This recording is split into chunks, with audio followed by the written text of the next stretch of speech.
ஒரு காலத்தில் ஒரு பெரிய நகரத்தில் ஒரு வியாபாரி வாழ்ந்து வந்தான்.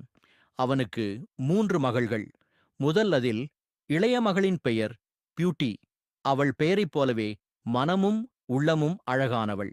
மூத்த 2 மகள்கள் பெயர் சாரா மற்றும் லாரா. இந்த மூத்த சகோதரிகள் எப்போதும் அவர்கள் அழகை நினைத்து கர்வம் கொள்வார்கள். அவர்களின் அப்பா பியூட்டி நல்ல மனம் நினைத்து அவளை பாராட்டுவார். ஆனால் இவையெல்லாம் மற்ற சகோதரிகளுக்கு பிடிக்காது. ஆனால் பியூட்டி அவள் அக்காகளிடம் கூட அன்பாகத்தான் நடந்து கொள்வாள். பியூட்டி எளிமையாகவும் அழகாகவும் இருப்பாள். அவள் அவளது அப்பா வருத்தமாக இருக்கும் போதெல்லாம் சமாதானப்படுத்துவாள். ஒரு நாள் காலையில் வியாபாரியின் நண்பன் வந்தான். அவனும் வியாபாரிதான்.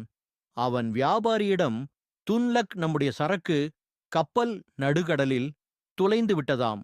நம்முடைய அனைத்து செல்வமும் போய்விட்டது. இப்போது நாம் என்ன செய்வது என வருத்தத்துடன் கேட்டான்.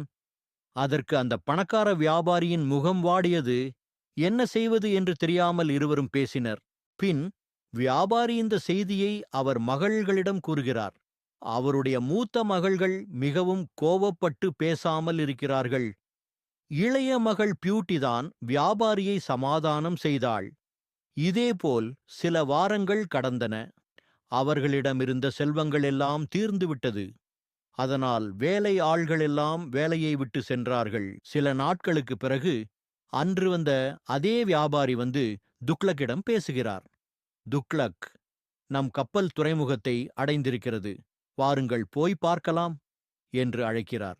பின் வியாபாரி மகிழ்ச்சியாக மகள்களிடம் கேட்கிறார். செல்லங்களா, உங்களுக்கு என்ன வேண்டும் என்று கூறுங்கள், நான் வாங்கி வரேன் என்கிறார். அதற்கு மூத்த மகள்கள் இருவரும் துணிகள், நகைகள் என அனைத்தையும் கேட்கிறார்கள். பியூட்டி, நீங்கள் பாதுகாப்பாருங்கள் எனக் கூறுகிறாள்.